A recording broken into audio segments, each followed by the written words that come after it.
دوسری چیز وَهَوًى مُتَّبَعٌ، وہ دوسری چیز جو ہلاک کرتی ہے وہ ایسی خواہش ہے جس کی پیروی کی جائے۔ کون سی خواہش؟ ہوا کہتے ہیں وہ محبت جو انسان کی طرف سے ہو اور اس کے دل پہ غالب آ جائے، یعنی ناجائز شہوات، خواہشات جو شرعی حدود کے خلاف ہوں، وہ بندے پر نشے کی طرح سوار ہو جائے اور بندہ اپنی ناجائز خواہشات کے پیچھے پڑ جائے۔ افرأیت من اتخذ الہہ ہوا، بلا آپ نے اس شخص کو دیکھا ہے جس نے اپنی خواہشات کو اپنا معبود بنا لیا ہے، اپنا الہ بنا لیا ہے، اپنا مشکل کشا بنا لیا ہے، اپنا حاجت روا بنا لیا ہے، اپنا دستگیر بنا لیا ہے۔ وہ کہتا بس یہی میری ناجائز خواہشات ہیں جو مجھے مشکل سے نکالیں گی، شفا دیں گی، بیماری سے شفا یاب کریں گی، ہر مسئلے کا حل نکالیں گے۔ کہتا نا جی آپ اپنی فائل کیسے جلدی نکالتے ہیں؟ کہتا میں فائلوں کو ٹائر لگا دیتا ہوں۔ سنے ہوئے نا آپ نے کیسے کیسے انٹرویو آتے ہیں، میں فائلوں کو ٹائر لگا دیتا ہوں۔ سمجھ آئی بات کی؟ لا الہ الا اللہ۔ خیر یہ بات ہے، یہ پاکستانی یعنی مزاج بتایا جا رہا ہے۔ آپ فائل کو ٹائر لگا دیتے ہیں، فائل چل پڑتی ہے۔ آپ سفارش کر دیتے ہیں، جائز سفارش جائز ہے، ہمیں خود سفارش کروانی پڑتی ہے۔ ہمارے جو مہربان ہیں اس ادارے میں ہوتے ہوئے مجھے مہربانوں سے کام لانا پڑتا ہے، یار یہ دیکھو رکی ہوئی خدا کے لیے آپ کچھ کریں۔ ان ساتھیوں کی مہربانی، میرے دل سے دعائیں ان کے لیے نکلتی ہیں۔ وہ چھوٹی موٹی جو ہماری فائل ہوتی جو بھی ہوتی وہ کوئی دھکا دیتے ہیں پھر آگے چلتی، دھکا نہ تو ادھر ہی بیٹھ جاتی ہے، پوچھا نہیں جائے گا۔ یہاں کا ملازم طبقہ بھی یہاں بیٹھا ہوتا ہے، کلرک طبقہ بھی بیٹھا ہوتا ہے، افسر طبقہ بھی بیٹھا ہوتا ہے، میں سب حضرات سے مخاطب ہوں، ایسا مت کریں۔ آپ کی اپنی فائل ہو تو آپ اوپر تک پالش کرتے جائیں، اور جب آپ کے ساتھ کوئی اور فائل نہ ہو تو آپ اس کو روک لیں، بلکہ کوئی نہ کوئی ایسی کیوری بنا دیں کہ وہ آگے ٹریول ہی نہ کر سکے، پھر آپ کی کیوری لگے گی انشاءاللہ۔ آپ یہاں کیوری لگاتے ہیں، آپ کی کیوری بھی لگے گی انشاءاللہ۔ وہ وقت آئے گا یہاں نہیں تو وہاں لگے گی۔ ہم نے سمجھ لیا 2 ٹکے کا اختیار میرے ہاتھ میں آ گیا، میں کیوری لگا دوں گا، گلوں کو پھنسا دوں گا۔ کیا کسی نے کسی کا نقصان کرنا ہے، کیا کسی نے کسی کا بگاڑنا ہے، یا کیا کسی نے کسی کو نفع دینا ہے؟ پوری دنیا ایک طرف ہو جائے، اللہ نے جو جس کو دینا وہ مل کے رہتا ہے، اللہ نے جو نقصان پہنچانا ہے وہ نقصان ہو کے رہتا ہے۔ لا الہ الا اللہ واللہ اکبر۔ وہ کسی بوڑھی اماں کا قصہ ہے نا، کہتا اللہ تجھے پٹواری بنا دے۔ میں کہا ڈپٹی کمشنر کو کہا تھا بوڑھی اماں نے، اللہ تجھے پٹواری بنا دے۔ وہ یہی بات ہے، اللہ تجھے کلرک بنا دے بھائی۔ سمجھ آئی بات؟ افسر پھر بھی نیک ہوتا ہے، ناراض نہ ہونا، لیکن جو نیچے کلرک فائل پکڑ کے بیٹھ جائے نا، اللہ مان والا حافظ، بادشاہ سلامت کے لیے بھی چھڑانا مشکل ہو جاتی ہے۔ لا الہ الا اللہ واللہ اکبر۔ وَهَوًى مُتَّبَعٌ، وہ ناجائز خواہش بندہ جس کے پیچھے پڑ جائے نہ۔ اور تیسری چیز وَإِعْجَابُ الْمَرْءِ بِنَفْسِهِ، بندہ خود پسندی میں مبتلا ہو جائے، اور اپنے کمالات کی طرف دیکھے، اللہ کی نعمت بھول جائے۔ اس کی بہترین مثال قارون کی ہے، اس کی بدترین مثال بھی قارون کی ہے۔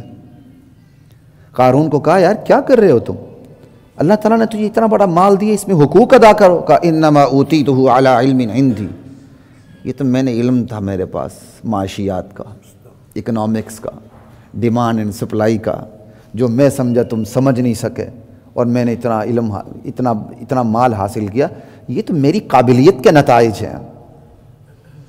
یہ ہے بندہ اعجاب المرء بنفسی، خود نمائی میں، خود پسندی میں مبتلا ہو جائے، بس جو ہوں میں ہوں، اللہ کے احسان کو بھول جائے، خود رائے میں مبتلا ہو جائے، جو میری رائے ہے، میری اوپینین ہے، وہ حرف آخر ہے، اس میں کوئی رد و بدل نہیں ہو سکتا۔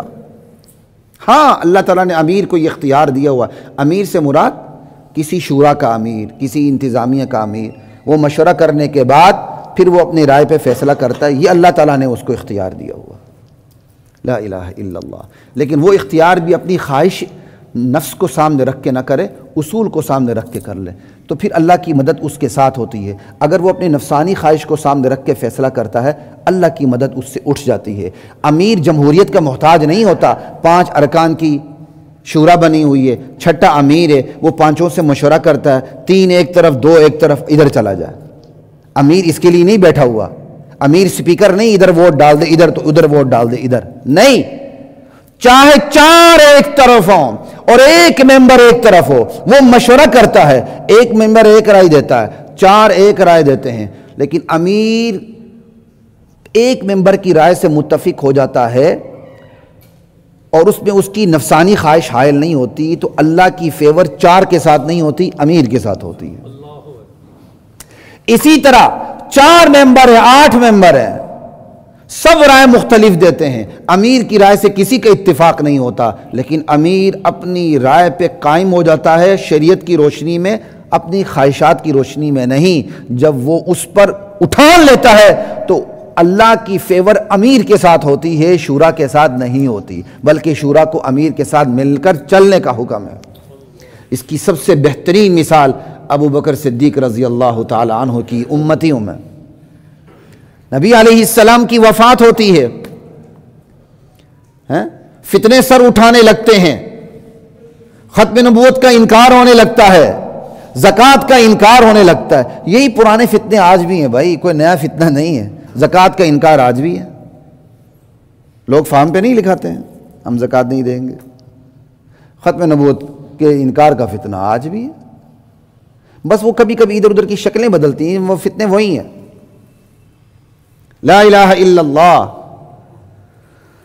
اللہ اکبر، میں کیا بات کر رہا تھا ایک دم، ہاں، بہترین مثال ان کی ہے۔ صحابہ نے حضرت ابوبکر صدیق سے کہا، اب وہ امیر ہے نا، نرم پڑ جائیں، حالات ایسے نہیں ہیں، کچھ حکمت سے کام لیں، کچھ مصلحت سے کام لیں۔ سارے صحابہ ایک طرف، اکیلے ابوبکر ایک طرف۔ اللہ کی فیور کس کو ملی؟ ابوبکر کو ملی۔ اور جب ابوبکر اس اکیلے فیصلے پر ڈٹ کر کے میدان میں اترے تو صحابہ تھے، تربیت بھی پھر محمد رسول اللہ سے پائی تھی۔ انہوں نے یہ نہیں دیکھا کہ اکثریت کے خلاف جا رہے ہیں ابوبکر صدیق، خلافت سے اٹھا کے نیچے ان کو معزول کر دو، بلکہ سارے کے سارے صحابہ یکدم کس کے ساتھ ہو گئے؟ ابوبکر کے ساتھ ہو گئے۔ اور ابوبکر کے ساتھ ہونے میں ہی صحابہ کے لیے عافیت تھی، کیونکہ اللہ کی فیور ہونی ہی ابوبکر کے ساتھ تھی۔ یہ ہے امیر کا اختیار اور امیر کا انتظام۔ جمہوریت نے ہمیں خراب کر کے رکھ دیا ہے۔ وہ جمہوریت اتنا غلغلہ ہو گیا ہے نا، تنتنا ہو گیا ہے، جمہوریت کے خلاف بات کریں تو اگلا کہتے ہیں یار یہ کیا ہو رہا ہے۔